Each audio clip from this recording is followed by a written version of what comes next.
Hi, ഞാൻ ഷീമ. അപ്പോൾ പത്മനാഭസ്വാമി ക്ഷേത്രത്തിന്റെ സൈഡിൽ ചെല്ലുമ്പോൾ ഇതുപോലെ കുറേ തുണിക്കടകളൊക്കെ ഉണ്ട് കേട്ടോ. നമുക്ക് ബ്ലൗസ് പീസുകളും ചുരിദാർ മെറ്റീരിയലൊക്കെ ഇങ്ങനെ റണ്ണിങ് മെറ്റീരിയൽ, മുണ്ടുകൾ, അങ്ങനത്തെ കുറേ സാധനങ്ങൾ നമുക്ക് പർച്ചേസ് ചെയ്യാൻ പറ്റും. ബാഗുകൾ, കമ്മലുകൾ, അങ്ങനെ ഒത്തിരി.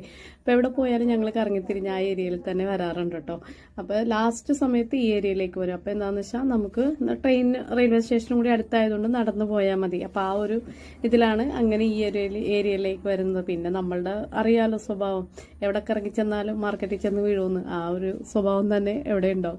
അപ്പോൾ അത് കഴിഞ്ഞപ്പോഴത്തേക്ക് മീൻ ഇപ്പോൾ ഫുഡ് കൊടുക്കണം, അതൊക്കെ എനിക്ക് ഒത്തിരി ഇഷ്ടപ്പെട്ട സംഭവമാണ്. അപ്പോൾ ഞാൻ എന്ത് ചെയ്തു, അവിടെ നിന്ന് പൊരി ഇങ്ങനെ വാങ്ങിച്ചിട്ട് വെള്ളത്തിൽ നനച്ചവർ തരും.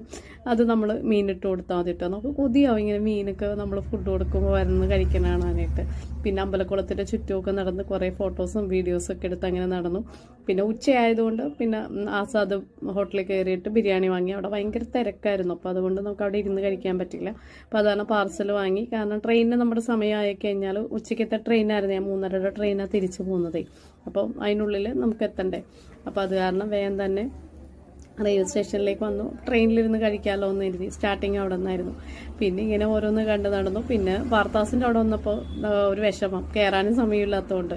അങ്ങനെ പിന്നെ അടുത്ത പ്രാവശ്യം വരുമ്പോൾ കയറാമെന്നുള്ള ആ ഒരു ഇതോടുകൂടി തന്നെ തിരിച്ചു പോകുന്നു. കാരണം കൊച്ചിയിൽ നിന്നൊക്കെ പാർത്താസ് പോയപ്പോൾ ഒരു വിഷമമാണ്. കാരണം നല്ല മെറ്റീരിയലാണ് പാർത്താസിൽ നിന്ന് ആരെങ്കിലും തുണി എടുത്തിട്ടുണ്ടെങ്കിൽ കമൻറ്റ് ചെയ്തോളൂ കേട്ടോ. ഓക്കെ.